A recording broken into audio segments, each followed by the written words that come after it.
Shalom, selamat hari Natal. Jemaat yang dikasihi oleh Tuhan, mari kita membuka firman Tuhan dari Ulangan pasal 7, ayat 12 sampai dengan ayat 15. Ulangan pasal 7, ayat 12 sampai dengan 15. Demikianlah firman Tuhan saya bacakan untuk kita sekalian.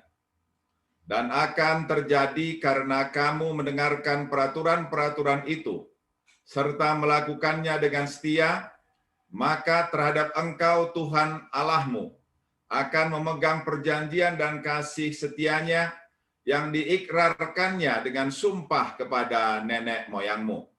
Ia akan mengasihi engkau, memberkati engkau dan membuat engkau banyak. Ia akan memberkati buah kandunganmu dan hasil bumimu, gandum dan anggur serta minyakmu, anak lembu sapimu dan anak kambing dombamu di tanah yang dijanjikannya dengan sumpah kepada nenek moyangmu untuk memberikannya kepadamu. Engkau akan diberkati lebih daripada segala bangsa. Tidak akan ada laki-laki atau perempuan yang mandul di antaramu ataupun di antara hewanmu. Tuhan akan menjauhkan segala penyakit daripadamu, dan tidak ada satu dari wabah celaka yang kau kenal di Mesir itu akan ditimpakannya kepadamu. Tetapi ia akan mendatangkan kepada semua orang yang membenci engkau. Jemaat yang dikasihi oleh Tuhan, tema kita pada minggu ini ialah ketaatan jalan menuju berkat. Apa artinya ketaatan? Ketaatan adalah satu sikap hati untuk melakukan apa yang diperintahkan kepada kita. Dalam konteks firman Tuhan, artinya adalah ketaatan melakukan apa yang Tuhan perintahkan, ketaatan terhadap semua peraturan-peraturan yang Tuhan berikan kepada kita sebagai umatnya. Kemudian arti berkat. Arti berkat itu ada dua. Satu ialah luput dari yang tidak kita harapkan. Luput dari kerugian, luput dari kebangkrutan, luput dari celaka, luput dari mara bahaya, luput bahkan dari keadaan-keadaan buruk yang tidak kita pernah harapkan. Dan yang kedua ialah menerima apa yang kita inginkan. Sukacita, kebahagiaan, kegembiraan, keberhasilan, kemenangan, kesehatan, kehidupan yang Tuhan berikan. Dan hari ini firman Tuhan mengatakan kepada kita bahwa ketaatan adalah jalan menuju berkat. Jemaat yang dikasihi oleh Tuhan, saya khusus mengambil topik ini dari kitab Ulangan, karena menurut saya kitab Ulangan itu bisa disebut mewakili seluruh perjanjian lama, dan lebih khusus lagi mewakili 5 kitab Musa, yaitu Kejadian, Keluaran, Imamat, Bilangan, dan kemudian Ulangan yang kita baca pada saat ini. Kitab Ulangan itu adalah serangkaian khotbah yang disampaikan Musa pada waktu mereka berada di Moab atau di seberang sungai Jordan. Jadi sudah dekat ke tanah perjanjian itu. Bayangkanlah bahwa ini khotbah yang disampaikan oleh Musa ketika dia sendiri sudah tahu bahwa dia tidak akan masuk ke negeri perjanjian itu. Tetapi pengalaman itulah yang menunjukkan, menguatkan hatinya bahwa dia harus sampaikan satu pesan penting kepada umat yang akan masuk ke negeri itu, yaitu ketaatan. Jadi itulah inti dari kitab Ulangan. Peneguhan kepada umat yang akan masuk ke negeri Kanaan supaya mereka taat. Mengapa? Karena pengalaman selama 40 tahun dari perjalanan di Mesir sampai ke seberang sungai Jordan itu, mereka gagal karena mereka tidak taat. Generasi yang pertama dari bangsa itu telah mati semua di padang gurun, kecuali Kaleb dan Yosua. Maka penting bagi Musa untuk menyatakan kepada umat itu, jangan ulangi kegagalan leluhurmu atau orang-orang tuamu. Juga kita bisa melihat mengingat korban-korban ketidaktaatan. Misalnya ialah anak Harun, Nadab dan Abihu. Karena tidak taat maka mereka binasa oleh api murka Tuhan. Juga Harun dan Miriam, karena mereka tidak menghormati Musa sebagai pilihan Allah, maka mereka pun kena kusta. Tapi masih ada pengampunan kepada mereka sehingga mereka kemudian bisa dipulihkan. Juga kita ingat Korah dan Datan. Orang-orang Lewi yang menolak wibawa dan menolak pilihan Tuhan atas Harun dan keturunan yang menjadi imam. Mereka ingin lebih daripada orang lain. Mereka ingin sama seperti Musa, sama seperti Harun dan keturunannya. Tetapi upah dari ketidaktaatan mereka menghormati firman Allah adalah kemudian tanah terbelah dan mereka semua tenggelam, terbenam ke dalam tanah tersebut. Dan kemudian yang terakhir tentu adalah Musa sendiri. Musa pun korban ketidaktaatannya karena sudah berulang-ulang menghadapi kedegilan hati umat Israel. Akhirnya Musa pun tidak tahan dan melakukan lebih daripada yang Tuhan perintahkan. Dan akibatnya ialah dia pun tidak masuk ke tanah perjanjian itu. Jadi siapakah yang masuk ke tanah perjanjian itu? Yang masuk hanya 2 orang, yaitu Kaleb dan Yosua. Mengapa mereka masuk? Karena mereka taat. Mereka melakukan apa yang Tuhan perintahkan, sehingga mereka kemudian layak untuk masuk ke dalam tanah perjanjian itu. Jemaat yang dikasihi oleh Tuhan, saya kira ini sangat penting untuk menjadi pelajaran bagi kita, sehingga kita menghormati, menghargai, ada nilai pada ketaatan. Karena ini pengalaman bapa leluhur kita, mereka gagal karena mereka tidak tahan, tidak taat kepada Allah, dan kita pun harus sadar juga, kalau kita tidak taat, maka kita pun tidak akan memperoleh berkat. Jemaat yang dikasihi oleh Tuhan, firman Tuhan yang sudah kita baca tadi menegaskan kepada kita bahwa kita harus taat. Taat kepada perintah-perintah Tuhan. Taat kepada peraturan-peraturan Tuhan. Apa yang dimaksud dengan perintah-perintah Tuhan itu? Kalau kita baca dari ayat 1, maka ada 2 hal yang Tuhan inginkan, peraturan-peraturan yang harus dilakukan oleh umat Tuhan. Yang pertama ialah jangan kompromi dengan bangsa Kanaan. Jangan kompromi dengan bangsa Kanaan. Jangan berdamai dengan mereka. Jangan kawin-mawin dengan mereka. Hancurkan mesbah Kanaan. Itu yang harus dilakukan. Dan kalau kita ingat perintah Tuhan Yesus ialah supaya kita jangan sama dengan dunia ini. Hendaklah kita berubah oleh pembaharuan budi kita dan jangan menjadi sama dengan dunia ini. Saya kira itu sama dengan apa yang Tuhan perintahkan melalui Musa. Supaya umat Tuhan yang masuk ke tanah Kanaan itu harus berbeda. Karena kata kudus itu, kados itu artinya ialah dipisahkan untuk dikhususkan. Jadi mereka dipisahkan dari bangsa-bangsa, khusus menjadi umat Allah, dan gaya hidup mereka pun harus khusus, tidak sama dengan gaya hidup orang Kanaan. Maka Tuhan tegaskan, jangan kompromi dengan bangsa Kanaan. Memang ada di situ dipakai istilah, bunuhlah mereka semua, jangan ada yang disisakan. Tetapi inti dari semua itu ialah, jangan sama dengan mereka. Jangan terpengaruh cara beragama mereka. Jangan sembah ilah-ilah mereka. Tadi kita sudah baca bersama-sama 10 hukum Tuhan. Maka yang Tuhan tegaskan ialah jangan ada padamu ilah-ilah lain. Sembahlah hanya Tuhan saja. Dan inilah yang pertama, terutama dari dulu sampai selama-lamanya, haruslah kita hanya menyembah Tuhan. Menyembah Tuhan Yesus saja, tidak ada ilah-ilah yang lain yang kita sembah. Yang kita samakan dengan Tuhan. Karena hanya dialah juru selamat. Hanya dialah Tuhan kita. Hanya dialah Mesias yang harus kita sembah. Kemudian juga dikatakan di situ, peraturan-peraturan itu ialah 10 hukum Tuhan. Yang sudah Tuhan berikan di Gunung Sinai. Maka hormatilah hari Sabat. Jangan menyebut nama Tuhan Allahmu dengan sembarangan. Karena Dia Allah yang maha tinggi. Namanya nama yang mulia, nama yang agung. Maka ketika menyebutkan nama Tuhan Yesus Kristus pun hendaklah kita menyatakannya dan ada nada hormat ketika kita menyebutkan nama itu. Jangan sembarangan. Jangan anggap sepele. Jangan dengan nada sepele ketika kita mengucapkan nama Tuhan yang maha mulia tersebut. Kemudian kita juga tahu dalam 10 hukum Tuhan itu, jangan membunuh, jangan mencuri, jangan berzinah, jangan menjadi saksi dusta, dan jangan menginginkan milik orang lain.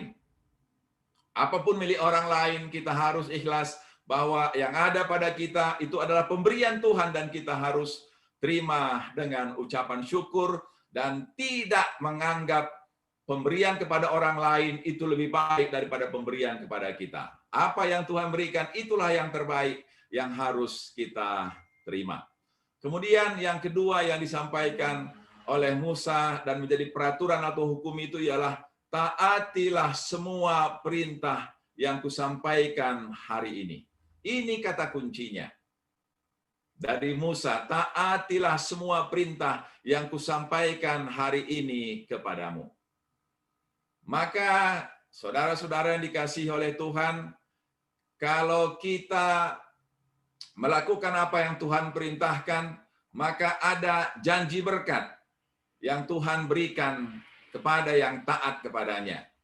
Apa yang janji yang disiapkan oleh Tuhan? Pertama ialah janji kepada Abraham. Ada 3 janji yang diberikan kepada Abraham. Satu ialah menjadi bangsa yang besar, termasyur, dan memiliki tanah yang subur dan berlimpah susu dan madunya. Dan itulah yang sebentar nanti akan diterima oleh generasi yang lahir di padang gurun. Yang diantarkan oleh Musa dengan doa, supaya mereka tidak mengulang kesalahan dari orang-orang tua mereka yang tidak taat, yang keras kepala, yang tegar tengkuk, yang selalu melawan kepada Allah, yang tidak peduli kepada apa yang Tuhan perintahkan. Kiranya itu tidak terulang. Itulah yang ingin disampaikan oleh Musa, sehingga janji kepada Abraham itu akan turun kepada mereka yang masuk ke negeri Kanaan.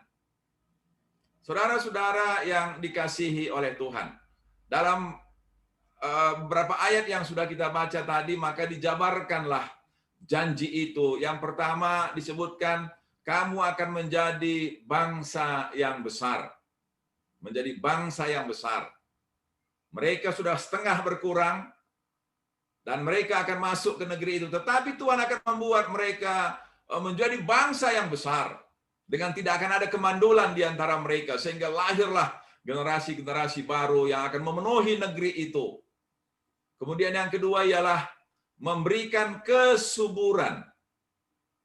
Kesuburan kepada apa? Kesuburan kepada tanah. Sehingga apapun yang mereka tanam akan bertumbuh dengan baik.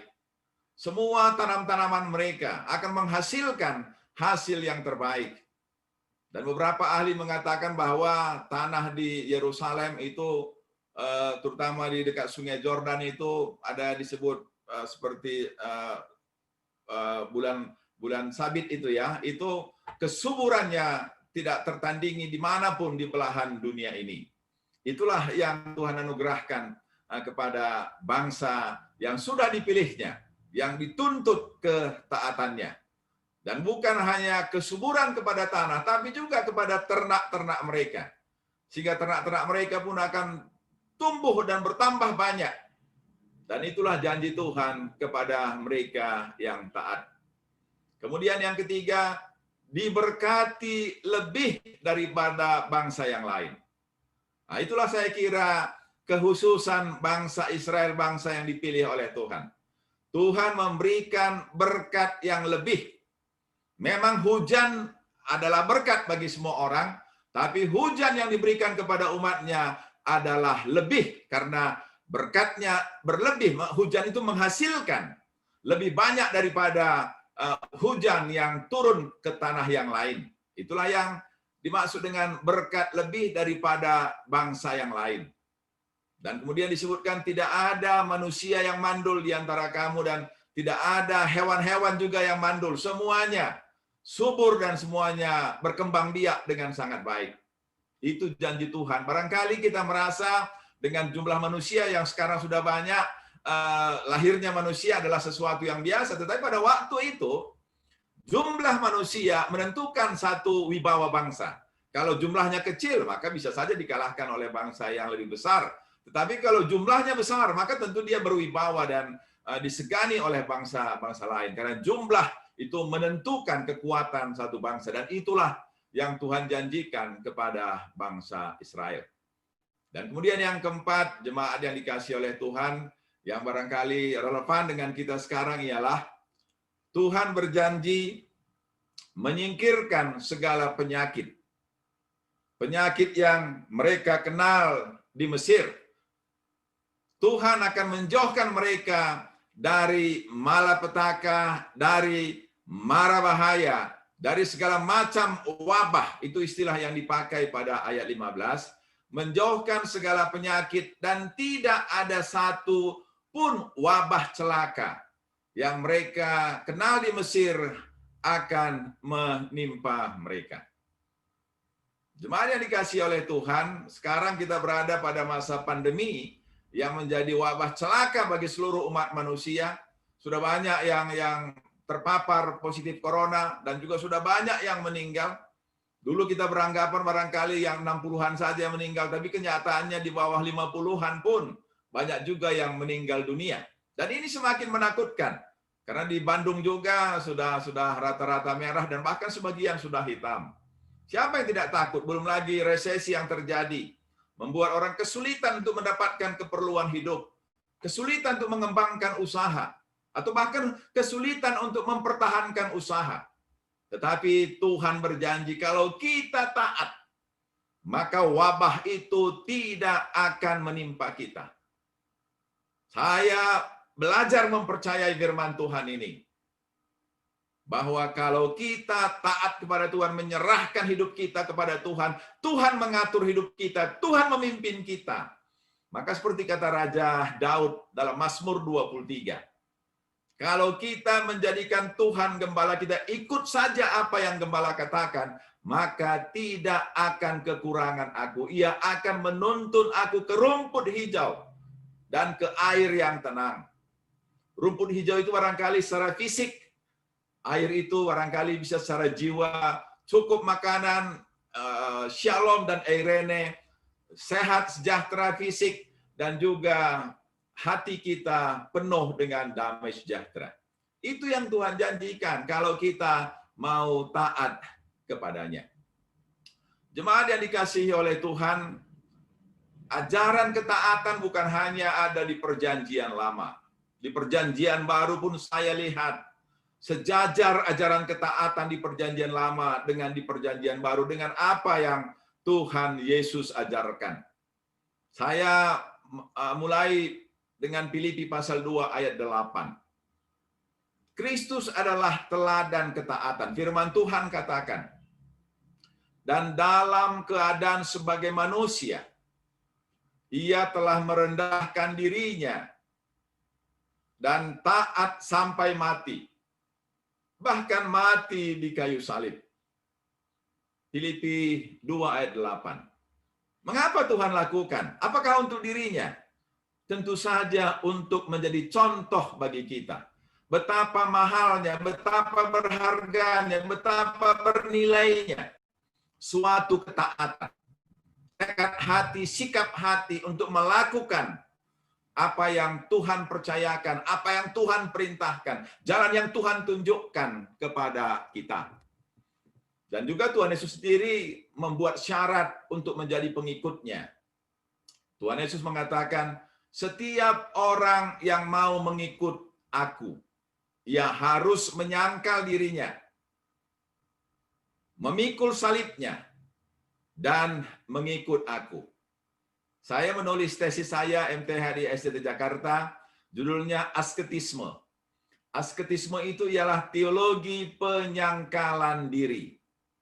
Kemudian ahli-ahli sejarah gereja mengatakan selama abad pertengahan, selama 800 tahun, asketisme atau monastisisme menjadi mahkota gereja, sementara banyak pemimpin gereja yang sudah tidak baik kelakuannya, tetapi biarawan-biarawan tetap memelihara hidup yang berkenan kepada Tuhan. Tetap menjaga diri mereka untuk tidak sama dengan dunia, tetapi melakukan apa yang Tuhan perintahkan. Maka kalau kita dengar firman Tuhan ini, yang tertulis dalam Matius 16 ayat 24, mari kita menyangkal diri kita, walaupun kita tidak suka. Barangkali kita merasa, untuk apa saya ikut persekutuan sektor, ada yang saya tidak suka di sana. Jangan ikutkan perasaan hati kita. Itu perintah Tuhan. Mari kita lakukan. Apakah kita mau mengikuti keinginan hati kita atau mau menyenangkan hati Tuhan dalam hidup kita? Mau taat kepada Tuhan. Barangkali ke gereja masih ngantuk. Barangkali ketika memberikan persembahan persepuluhan kita merasa uang kita sudah tidak cukup lagi, atau merasa mungkin nanti sajalah. Jangan ikutkan kata hati kita. Karena firman Tuhan katakan, untuk menjadi murid kita harus menyangkal keinginan kita. Melakukan, mengiyakan kehendak Tuhan dalam kehidupan kita. Bahkan yang lebih tegas lagi, Tuhan Yesus berkata, barang siapa mengasihi bapa atau ibunya lebih daripada aku, ia tidak layak bagiku. Dan barang siapa mengasihi anaknya laki-laki atau perempuan lebih daripada aku, ia tidak layak bagiku. Matius 10 ayat 37. Kadang-kadang barangkali kita mendengar ajaran bahwa menjadi pengikut Tuhan mudah-mudah saja. Saya kira itu sesuatu yang keliru. Kita harus belajar dengan sungguh-sungguh mendengarkan apa yang Tuhan Yesus ajarkan, dan barusan saya katakan langsung perkataan Tuhan Yesus sendiri. Kemudian bahkan dalam Matius 28 ayat 20 firman Tuhan katakan, dan ajarlah mereka melakukan segala sesuatu yang telah kuperintahkan kepadamu. Saya ulang lagi, melakukan segala sesuatu yang telah kuperintahkan kepadamu, dan ketahuilah, aku menyertai kamu senantiasa sampai kepada akhir zaman. Jadi ini bisa kita lihat sebagai hubungan sebab akibat. Kalau kita melakukan apa yang Tuhan perintahkan, maka Tuhan menyertai kita senantiasa sampai kepada akhir zaman. Kemudian rasul-rasul menunjukkan bagaimana mereka menghargai ketaatan yang Tuhan Yesus ajarkan. Ketika rasul-rasul diancam oleh pemimpin agama untuk menyangkal iman mereka, untuk tidak mengajarkan, memberitakan nama Kristus kepada banyak orang, apa kata mereka? Tetapi Petrus dan Yohanes menjawab mereka, silakan kamu putuskan sendiri. Manakah yang benar di hadapan Allah? Taat kepada kamu atau taat kepada Allah? Kisah Rasul 4 ayat 19. Dan kemudian mereka memilih, kami mau lebih taat kepada Allah. Apapun risikonya, walaupun tidak enak di hati, marilah jemaat Tuhan taatlah kepada Allah. Karena ketaatan kita kepada Allah tidak akan merugikan kita, melainkan akan membuat kita berjalan menuju berkat yang Allah sediakan bagi kita. Itulah yang dikatakan oleh Rasul Paulus pada akhir hidupnya. Dia katakan, saya sudah mengikuti perlombaan dengan sebaik-baiknya dan sudah mencapai garis akhir. Saya tetap setia kepada Kristus sampai akhir. Ini terjemahan dari firman Allah yang hidup. Bukan terjadi secara otomatis dan dengan begitu saja atau dengan ringan. Ketika dia mengatakan, saya sudah mengikuti perlombaan, itu artinya dia sudah berjuang, berusaha dengan sekuat tenaga, mengikuti ketentuan yang ada, tidak mengikuti keinginan hatinya, melainkan mengiyakan apapun yang Tuhan inginkan. Sampai dia mencapai garis akhir, tidak hanya sehari dua hari, sampai di akhir hidupnya. Dia terus melakukan apa yang Tuhan perintahkan. Apa yang Tuhan inginkan. Jadi bukan mau-maunya kita, tapi mau-maunya Tuhan. Kan ada lagu itu ya. Suka-sukamu Tuhan, bukan suka-suka kita. Apa yang Tuhan suka, itulah yang kita lakukan Bapak, Ibu, Saudara-saudara. Supaya kita memperoleh berkat. Masih bisa hidup terus ke hari-hari yang akan datang. Tadi kita sudah mendengar kesaksian dari saudara kita, Nandegio. Betapa tidak ada batas jarak antara kehidupan dan kematian. antara kebaikan dan keburukan yang terjadi. Dalam sedetik saja pun, sesuatu yang baik bisa hilang semuanya. Dan kita sudah belajar dari Ayub. Dalam seketika, semua yang kita banggakan bisa hilang. Tetapi kalau kita belajar taat, maka kita bisa berpegang. Berkat Tuhan akan menjadi bagian kita. Oleh karena itu, jemaat yang dikasihi oleh Tuhan, di tengah masa pandemi dan resesi ini, saya kira tidak ada seorang pun di antara kita yang mau menjadi korban pandemi. Saya kira tidak ada seorang pun di antara kita yang mau menjadi korban resesi. Kita mau supaya kita tetap sehat, bisa tetap melakukan aktivitas kita, dan juga bisa mendapatkan kebutuhan hidup kita, atau bahkan juga punya kesempatan untuk berbagi bagi orang lain. Maka kita bersyukur ada janji penyertaan dan perlindungan Tuhan atas kita. Tetapi ada syarat kerinduan hati Tuhan yang disampaikan kepada kita, yaitu taat kepada Tuhan Yesus. Bagaimana kita menaati Tuhan Yesus dalam hidup kita? Saya melihat ada 3 hal yang perlu kita lakukan sebagai bentuk ketaatan kita kepada Kristus. Yang pertama ialah menjadi saksi Kristus dengan perkataan dan perbuatan. Artinya, dalam setiap keadaan kita menyebutkan nama Tuhan Yesus. Kalau sedang susah, kita bermohon kepada Tuhan Yesus. Kalau sedang senang, kita bersyukur kepada Tuhan Yesus. Dan itu kita ucapkan, dan itu kita katakan. Sehingga orang lain akan mendengar, kalau kita berhasil bukan karena kuat kita, tapi karena pertolongan Kristus. Dan kalau kita tabah, kalau kita sabar dalam kesusahan, itu juga bukan karena kekuatan hati kita, tapi karena pertolongan Tuhan Yesus. Jadi itu harus kita ucapkan. Dan kita harus saksikan juga kepada orang-orang di sekitar kita, bahwa pengharapan kita, kekuatan kita adalah Kristus. Itulah yang disebut dengan kabar baik. Dan juga kalau orang bertanya, mengapa kita bisa mencapai sesuatu atau katakanlah berhasil, kita harus berani mengatakan itu karena pertolongan Tuhan Yesus. Kesalahan dari Raja Salomo ialah ketika dia berhasil awalnya, dia mengatakan itu semua karena Tuhan. Tapi pada akhirnya dia tergelincir, terpleset, dan mengatakan, mengapa Yerusalem berhasil? Itu karena perdagangan. Mengapa perdagangan lancar? Karena hubungan baik dengan kerajaan-kerajaan. Mengapa hubungan baik dengan kerajaan-kerajaan? Karena dia mengawini, kawin secara politik dengan anak dari raja-raja tetangga. Dan itulah yang membuat mulai 1 Raja-Raja pasal 11, Salomo kemudian mengalami kejatuhan dan kebangkrutan karena dia tidak lagi memuliakan Tuhan Yesus. Oleh karena itu, jemaat yang dikasihi oleh Tuhan, marilah dalam segala hal kita saksikan bahwa kita beriman kepada Tuhan Yesus.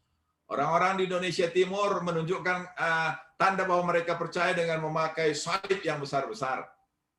Barangkali bisa begitu atau barangkali tidak harus begitu juga. Tetapi alangkah naifnya kalau kita mengaku sebagai pengikut Tuhan, tapi makan pun kita tidak berdoa. Kita mencoba memanipulasi keadaan dengan sikap-sikap tertentu sehingga orang tidak tahu bahwa kita sedang berdoa. Kita bukan sedang pamer, tetapi kita melakukan bahwa itu adalah kewajiban kita. Berdoa, melipat tangan, mengucap syukur atas makanan yang akan kita terima. Sehingga makanan itu akan menjadi berkat bagi kita. Yang kedua, jemaat yang dikasihi oleh Tuhan, apa ketaatan kita kepada Tuhan ialah mengikuti semua ibadah kepada Tuhan. Aboda, menghormati Tuhan. Dengan rajin ke gereja, usahakan tidak absen. Kalau sakit-sakit sedikit, jangan sampai absen. Kalau nggak enak hati, jangan absen. Bahwa ini perintah Tuhan, aku mau mengabdikan hidupku kepada Tuhan. Seumur hidupku, aku mau beribadah kepada Tuhan.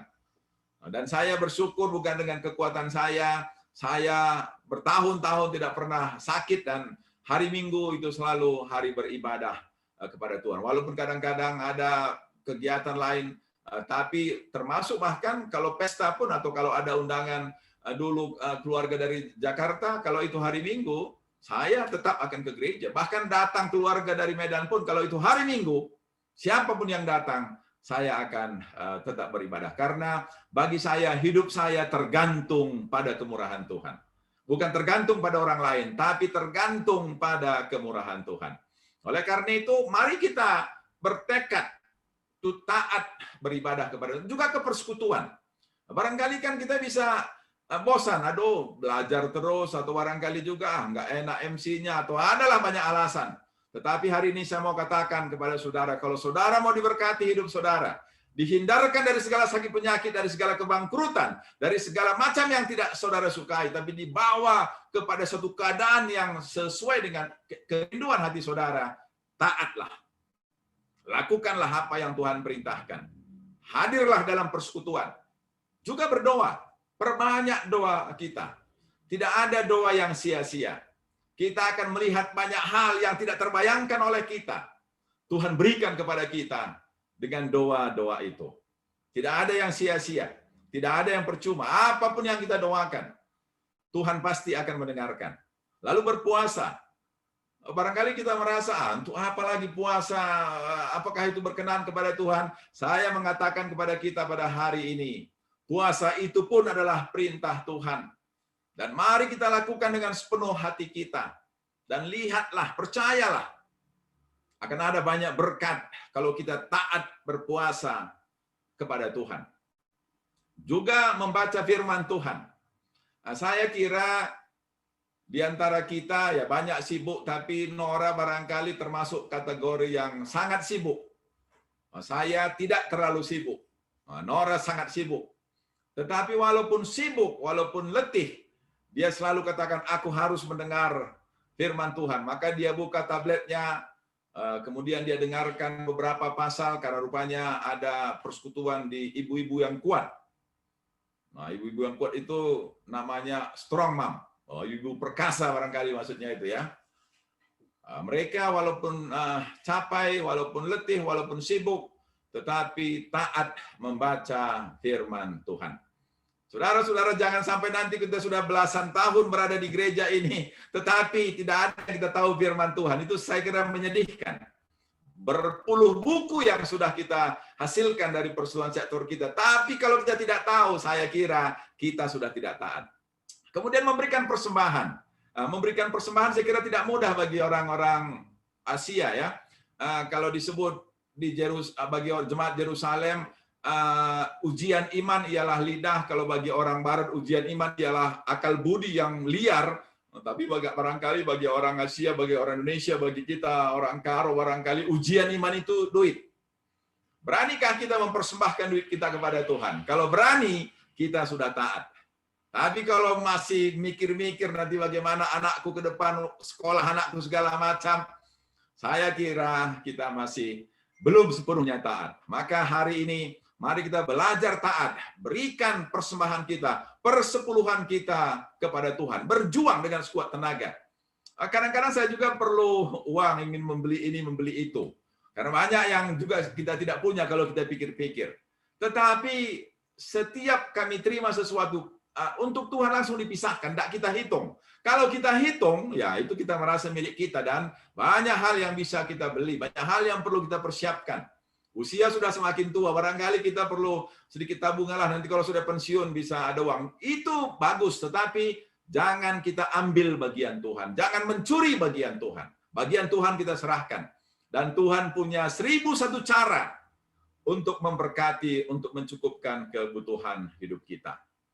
Kemudian yang ketiga, jemaat yang dikasihi oleh Tuhan, mari kita memuliakan Tuhan dengan berbuat baik. Tidak menyakiti hati orang lain, tidak merugikan orang lain, tidak mengucapkan kata-kata yang mengecilkan hati orang lain. Kita sudah belajar dari kitab Yakobus bahwa lidah itu bisa membuat hutan terbakar, seperti api kecil membuat hutan terbakar. Lidah itu bisa membuat gereja berantakan. Makanya mari kita kalau tidak perlu, tidak usah berkata-kata, tahan sajalah. Ya kenapa si Anu mendapat ini, saya tidak mendapat ini. Ya, kita usahakan untuk mengendalikan lidah kita. Jangan menfitnah, jangan mengucapkan kata-kata yang tidak benar. Jangan juga cemburu kepada orang lain. Dan jangan menghalangi orang lain untuk maju. Jadi jemaat yang dikasihi oleh Tuhan, kita belajar untuk taat juga kepada pemerintah. Pemerintah sudah memberikan kepada kita peraturan untuk menerapkan protokol kesehatan.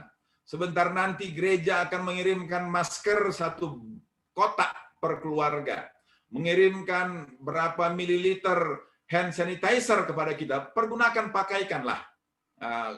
Jangan sampai ada perayaan Natal juga, tapi tidak ada yang pakai masker, kemudian terlalu dekat jaraknya. Saya kira itu kurang tepat juga lah ya. Jangan sampai kita keluarga-keluarga Tuhan menunjukkan di publik bahwa kita orang yang tidak taat kepada peraturan. Tapi mari kita terapkan protokol kesehatan.